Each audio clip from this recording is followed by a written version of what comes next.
Et salut à tous et à toutes, j'espère que vous allez bien. On se retrouve aujourd'hui pour le duel de setup, une vidéo sur laquelle j'ai pris pas mal de retard. C'est normal, ces derniers temps j'ai eu pas mal de choses à faire, des petits voyages, aller voir mes grands-parents, etc. Bref, c'est tombé toujours au mauvais moment.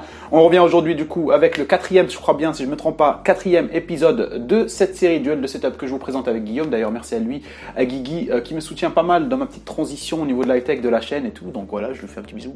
Donc je vous présente aujourd'hui 4 setups gamer avec RGB, pas RGB, enfin voilà. Il y en a qui préfèrent, d'autres qui n'aiment pas, d'autres qui préfèrent plus épuré, d'autres qui aiment quand c'est bien chargé. À vous de voir, à vous de voter, je vous mets un petit sondage comme je vous ai juste au-dessus. J'espère que cette petite vidéo vous plaira. Si c'est le cas, n'oubliez pas de mettre le petit pouce bleu comme d'habitude. Et on se retrouve juste après pour l'outro. Alors la vidéo est sponsorisée aujourd'hui par SDK Offers, un site sur lequel on retrouve tout plein de clés de jeux vidéo, de software, d'antivirus à des prix assez attractifs et assez intéressants. Par exemple, en l'occurrence aujourd'hui nous allons voir les clés Windows 10 pour tous ceux qui sont intéressés pour installer ou réinstaller leur Windows.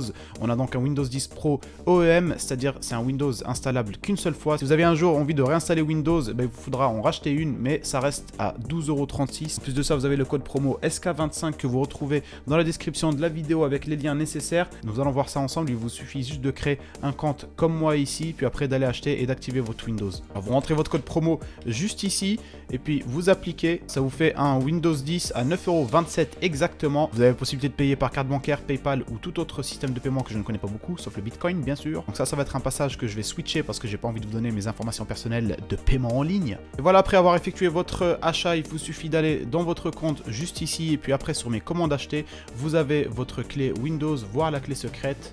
Obtenez la clé juste ici. Après avoir récupéré votre clé, il vous suffit juste après d'aller dans le paramètre système. Là, mon Windows, moi, est déjà activé. Mais normalement, l'activation, si votre Windows n'est pas activé, vous avez la possibilité de cliquer sur activer ou mettre à jour la clé du produit. Vous mettez la clé du produit, vous activez et vous avez un Windows 10 tout neuf, tout propre, qu'il faudra préserver un maximum de temps. Voilà. Et on commence par la config de Chibero dans laquelle on retrouve un microprocesseur AMD Ryzen 2600X cadencé à 4,25 GHz, refroidi par un Ventirad Be Quiet Shadowrock 2, sur une carte mère, la Asus B450 Plus Gaming, sur laquelle on retrouve une carte graphique, la MSI GeForce GTX 1063 Go overclockée. Pour la RAM, on a 2 barrettes 2.8 de Corsair Vengeance en DDR4, et pour le stockage, on retrouve donc un SSD Intel en 250 Go et un disque dur Seagate Barracuda de 1 Tera. L'alimentation, c'est une EVGA 650 watts GQ semi-modulaire à 80 plus Gold. Le tout dans un boîtier, c'est le Colink Stronghold. Pour les périphériques, on a donc une souris de chez Corsair et le clavier aussi. La souris, c'est une Corsair Sabre et le clavier, c'est un Corsair K55. Pour l'écran, on a donc un Yamaha de 24 pouces cadencé à 75 Hz. Pour le micro, on retrouve donc un Bird UM1 sur un bras micro de chez Newear et le casque qui utilise le Arctis 7 de chez SteelSeries. On enchaîne avec le setup de Akin dans lequel on retrouve un microprocesseur, le Intel Xeon CPU E5 2680 cadencé à 2,7 GHz. Un microprocesseur que je connaissais pas beaucoup, mais apparemment, comme j'ai demandé à mon ami Guillaume, il m'a dit que c'était un microprocesseur qui était plus pour tout ce qui est montage vidéo, etc., multimédia, que pour du gaming, mais qui fait quand même vachement l'affaire. Il est refroidi par un Cooler Master Liquid ML240 en RGB sur une carte mère, la Plex HD, selon donc le détenteur de ce setup Akin. C'est une carte mère chinoise, mais qui fait largement l'affaire. Je ne connaissais pas, je sais pas vous. Si vous connaissez, n'hésitez pas à me dire ce que vous pensez en commentaire. La carte graphique, c'est une KFA de RTX 2060, et pour la RAM, on retrouve donc 32 Go de RAM en DDR3, donc 2 barrettes de 16. On n'a pas plus d'informations sur ça. Le stockage, il a donc un SSD Crucial de 156 Go plus un SSD Samsung de 1 Tera avec un disque dur externe de 2 Teraoctets. L'alimentation, on n'a aucune information. J'imagine que son PC démarre sans alimentation. Toute cette config rangée dans un beau boîtier Deepcool Matrex 55 en RGB. On passe directement au périphérique dans lesquels on retrouve une souris de chez Razer, la Razer Mamba RGB, un clavier de chez Razer aussi, c'est le Ornata RGB. L'écran, on a un MSI Optics Mag 241 CV cadencé à 144 Hz, incurvé avec un taux de réponse à 1 milliseconde. Pour le casque, il a un casque Corsair Void 7.1 Yellow Edition en RGB. Et on continue avec la config de Romain dans laquelle on retrouve un microprocesseur Intel Core i5 9600K overclocké à 5 GHz. Il est refroidi par un water cooling assez complet, c'est tout un kit, c'est le EK Water Block, on peut voir la pompe, tout ça, enfin bref, il a fait quelques petites modifications lui de son côté, mais avec ça en tout cas vous n'aurez aucun problème pour le refroidissement de votre microprocesseur s'il est overclocké comme celui de Romain.